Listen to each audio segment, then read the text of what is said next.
xaflad si weyn loo soo abaabulay ayaa waxay ka dhacday magaalada London. xafladaas oo ay soo abaabuleen Somali Sport Alliance. xafladaas oo ay ku taageerayeen dawladda qaranka ee Soomaaliya iyo waxqabadkii ciidamada amniga. sidoo kale xafladda waxaa ka soo qayb galay ra'iisul wasaarihii hore ee dawladda Soomaaliya Nuur Cadde iyo mas'uuliyiin ka tirsan jaaliyadda Soomaalida ee ku dhaqan waddankan Ingiriiska. qodobadahoodina waxaa ka mid ahaa sida tan jaaliyadda Soomaaliyeed ee ku nool dalkan Ingiriiska iyo organisationka Somali Sport Alliance waxay caawa taageero hiil iyo hoo ah u gudbinayaan dawladda Soomaaliyeed guulaha dhaxalgalka oo ay ka soo hoysay xagga amniga iyo howlgalkii badweynta Indian Ocean oo ay kaga xoreysay ciidamada cadawga ah ee ku soo duulay dalka Soomaaliya ayagoo midabo badan leh dalka inay dadkiisa dhibaateeyaan.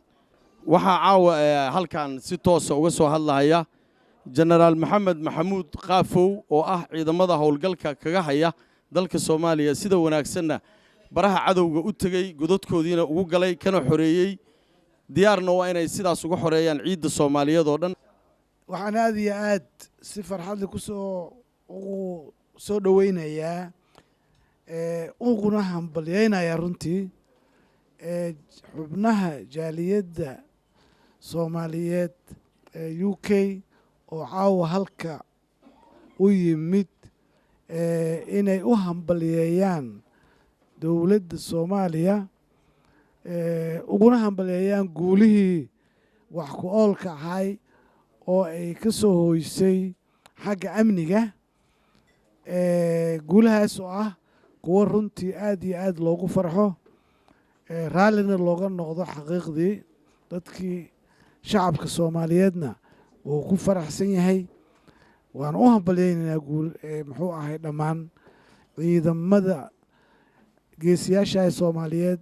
dawladda waxqabadkeedii labadii sano la soo dhaafay waxqabadkeedii ayaa loo dabaaldegay runtiina waxay ahayd barnaamij runtii muhiimadiisa leh waxqabadka dawladda muddadii ay jirtay labada sano oo mandate-ka uu qaatay madaxweynaha xasan sheekh maxamuud waxyaabihii uu ballan qaaday qodobadii 6 ahaa runtii intooda badan way dhaqan galeen. labada sano maarsan guurida loo dabaaldegayo oo dawladda qiimaha leh ee Soomaaliyeed inaan maarta ku faraxsannahay horumarka ay gaartay. for example waxa ugu muhiimsan haddaan annaga aan ka hadalno adduunka waa security-ga. nimanka dhalinyarada oo dadka dila haddii dadka soo abaabulaya xoolaha siinaya meesha joogan loogu tago waxaan waa dhamaanayaan ha lagu dadaalo inay jubbooyinka iyo bay iyo bakool iyo loogu tago nimanka loogu yahay dhulka laga qaado haddaan dhulka laga qaadin yani weelasha waa sii jirayaan. horumarka u horeeya waa nabadgelyada dal kastaba mar haddii nabadgelyada ay xumaato wax la dhaqaaji kara iyo meel loo dhaqaaqi kara midna ma laha. ummaddan oo dhan Soomaaliyeed meel kasta ha joogeen ay qurbaha joogtaahay waxay wada dhuun taagayaan waxay wada u hanqal taagayaan in dalkii u noqdaan.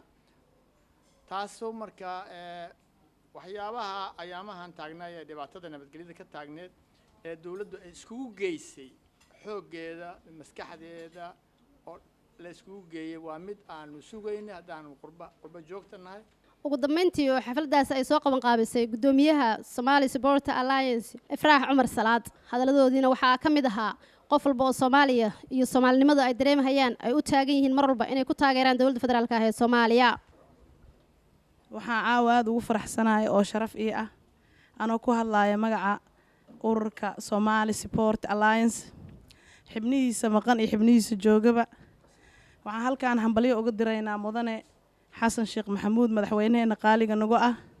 waxaan aad iyo aad caawa ugu faraxsannahay oo gogashaan quruxda badan aan isugu nimid waxay tahay guusha ka soo hoyatay waddanka Soomaaliya magaalada Muqdisho iyo Indian Ocean barnaamijka ah lagu xoreynayo maxaa la dhahaa Soomaaliya gabi ahaanteeda.